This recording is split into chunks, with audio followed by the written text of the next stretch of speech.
भौजी देवरा भइल दीवाना, ए भौजी देवरा भइल दीवाना, ए भौजी देवरा भइल दीवाना, ए भौजी देवरा भइल दीवाना।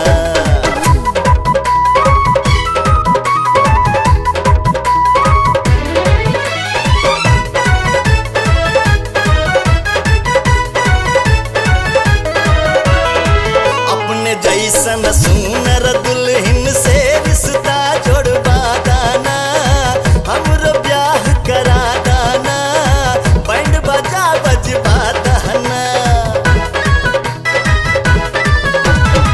का दहेज में चाहिए बबुआ हमरा के बतला दाना, लिस्ट तनी लिखवा दाना, पहिले से समझा दाना। दू कपड़ा में लईकी चाही, दू कपड़ा में लईकी चाही, ना चाही कौनो खजाना, ई तोहर देवरा भइल दीवाना। ए जी समझलू, ई तोहर देवरा भइल दीवाना, ए मैडम देवरा भइल दीवाना, ई तोहर देवरा भइल दीवाना, बलम जी देवरा भइल दीवाना।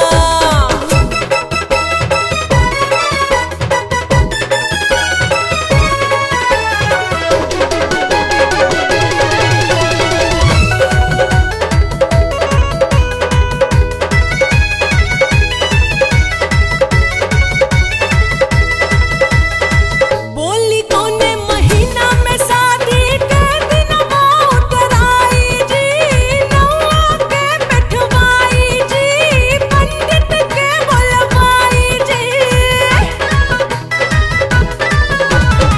जबले बाप न बेटी के अपना हमरा के देखलाई जी, समझ में कैसे आई जी, कैसे बात बुझाई जी।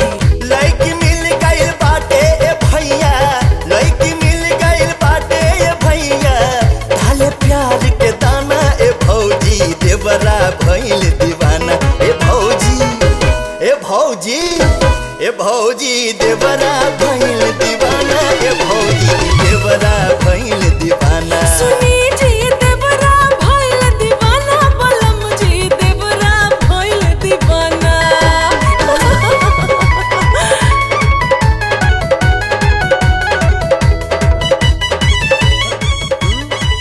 रुक कहेंगे लारे और नाचा ना। कहा भैया।